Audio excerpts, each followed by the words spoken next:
ಜೈ ಕ್ರಿಸ್ತ. ಯೆರೆಮೀಯ 17ನೇ ಸಂಧಿ 5-13 ವಚನಗಳು.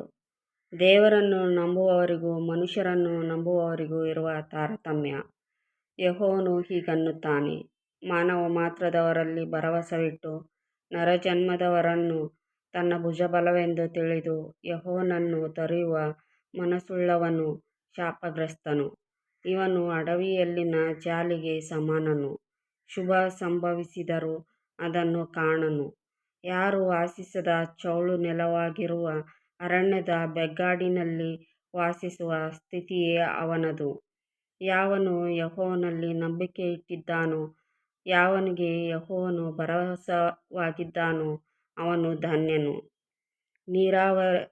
ನೀರಾವರಿಯಲ್ಲಿ ನೆಡಲ್ಪಟ್ಟು ಹೊಳೆಯ ದಡದಲ್ಲಿ ತನ್ನ ಬೇರುಗಳನ್ನು ಹರಡಿ ಧಗೆಗೆ ಭಯಪಡದೆ ಹಸುರೆಲೆಯನ್ನು ಬಿಡುತ್ತಾ ಕ್ಷಾಮ ವರ್ಷದಲ್ಲಿಯೂ ನಿಶ್ಚಿಂತೆಯಾಗಿ ಸದಾ ಫಲ ಕೊಡುತ್ತಾ ಇರುವ ಮರಕ್ಕೆ ಸಮಾನನಾಗಿರುವನು.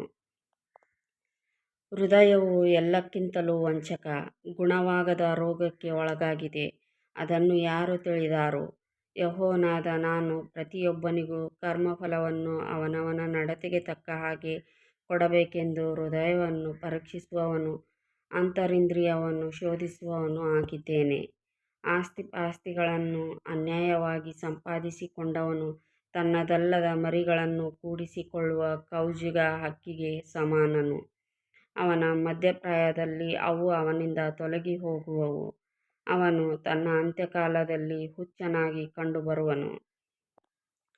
ನಮ್ಮ ಪವಿತ್ರಾಲಯ ಸ್ಥಾನವು ಆದಿಯಿಂದಲೂ ಉನ್ನತವಾದ ಮಹಿಮೆಯ ಸಿಂಹಾಸನವಾಗಿದೆ.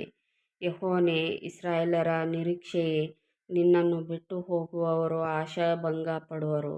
ಯೆಹೋವನಾದ ನಿನ್ನನ್ನು ತೊರೆದವರು ಜೀವಜಲದ ಬುಗ್ಗೆಯನ್ನು ತೊರೆದವರಾಗಿದ್ದಾರೆ.